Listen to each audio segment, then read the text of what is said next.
नमस्कार, मैं मृणाल एक बार फिर आपके सामने एक नए मुद्दे के साथ आया हूं। पिछले 2 दिनों से WHO की मीटिंग हुई। इसमें चर्चा हुई कोरोना पे और इसके फैलने पे, जहां से ये शुरू हुआ। हम सब जानते हैं कि डोनाल्ड ट्रंप भी इसे चाइनीज वायरस कहते हैं, लेकिन कल एक नया डेवलपमेंट देखने को मिला कि चीन इसके रिव्यू के लिए तैयार हो गया। मतलब चाइना अब इस वायरस के फैलने और इस वायरस की उत्पत्ति की जांच के लिए WHO को टीम को वहां जाने की अनुमति देगा। एक टीम पहले भी जा चुकी है चाइना, जो 9 दिनों तक वहां रही, लेकिन चाइनीज प्रशासन ने उसे उस मार्केट तक जाने नहीं दिया जहां से कोरोना के फैलने की आशंका जताई जा रही थी।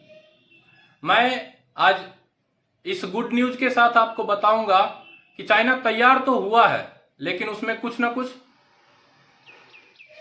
प्रतिबंध हैं जो चाइनीज प्रशासन अभी भी लगा रहा है। मुख्य सवाल यह कि क्या WHO या यूनाइटेड नेशन की प्रासंगिकता इस वर्ल्ड में अभी भी बची हुई है या उसे रिव्यू करने की जरूरत है। क्या आज हम उस परिस्थिति में हैं कि मात्र 5 देश वीटो के अधिकार के साथ इस पूरे दुनिया के फैसले लेते रहें, अपनी मनमर्जियां चलाते रहें? क्या विकासशील देश या भारत जैसे फ्यूचरिस्टिक देशों को यह हक नहीं मिलना चाहिए कि वह यूनाइटेड नेशन के प्रभावशाली फैसलों में अपना पक्ष रखे, उसे भी वीटो का अधिकार मिले? भारत, जापान, ताइवान जैसे कई देश ऐसे हैं जिसने इस दुनिया को बहुत कुछ दिया है, और मुझे पूरा भरोसा है कि इस कोरोना से उत्पन्न जो वैश्विक महामारी है, इससे उत्पन्न कई सारी रोजगार, कई सारे अवसर, जिसका सीधा सीधा फायदा भारत उठाएगा और भारत अगले कुछ वर्षों में दुनिया के अग्रणी देशों में से एक होगा। तो मैं बस ये सवाल आपके सामने छोड़ना चाहता हूं कि चाइना, अमेरिका और जो भी प्रभावशाली देश हैं, क्या वो रिव्यू के लिए तैयार होंगे? क्या यूनाइटेड नेशन की रीस्ट्रक्चरिंग की आवश्यकता है या रीस्ट्रक्चरिंग की जाएगी? यह अगले कुछ वर्षों में साफ हो जाएगा। जैसा कि यूनाइटेड नेशन ने बताया है कि अगले कुछ वर्षों तक हमें इस कोरोना बीमारी के साथ जीना होगा और इससे काम करने के नए अवसर खोजने पड़ेंगे। मतलब हमें हताश होने की जरूरत नहीं है। हर महामारी दुनिया में कुछ ना कुछ खोज लेके आती है, कुछ ना कुछ बदलाव लाता है। हमारे समाज में भी कुछ बदलाव की आवश्यकता है। मैं अपने ग्रामीण समाज से लेकर के वैश्विक समाज तक की बात कर रहा हूं। एक उदाहरण के साथ समझते हैं।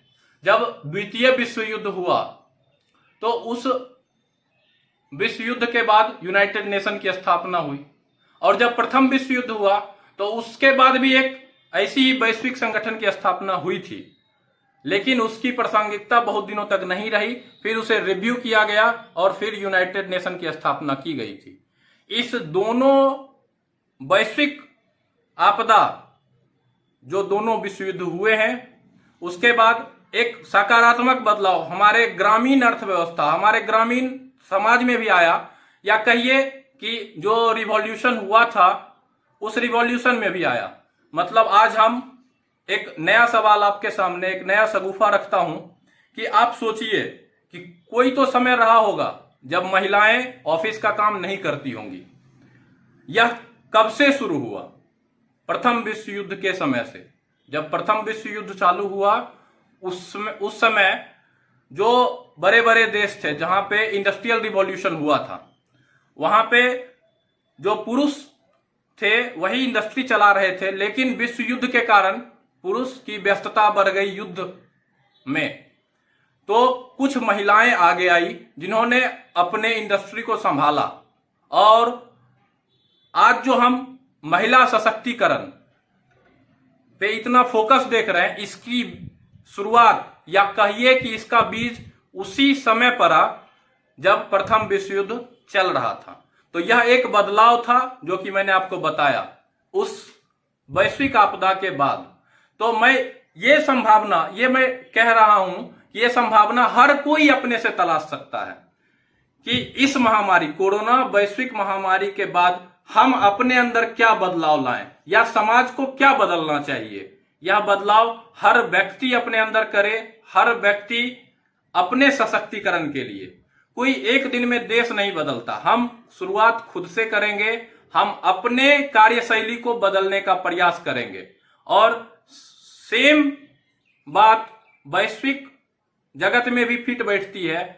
मैं बस इतना सवाल उठा रहा हूं कि क्या जो महापंचायत है, वैश्विक महापंचायत, क्या उसके रीस्ट्रक्चरिंग की आवश्यकता नहीं है।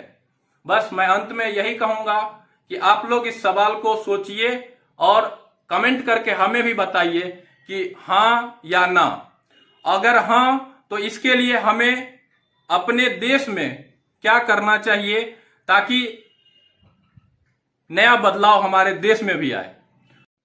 अंत में मैं बस यही कहना चाहता हूं कि ये जो महापंचायत है, वैश्विक महापंचायत, क्या हम लोगों ने एक कहानी पढ़ी थी अलगू चौधरी और जुम्मन शेख की, क्या यह पंच परमेश्वर बनेगा इस कोरोना के बाद, या फिर एक दोहा इस पे जो अभी तक फिट होता आ रहा है वही दोहा आता रहेगा, सबई सहायक सबल के निबल न कोई सहाय, पवन जगावत आग के दिपही देत बुझाए। आप भी सोचिए, सवाल पूछते रहिए, अपना और अपनों का ख्याल रखिए। धन्यवाद।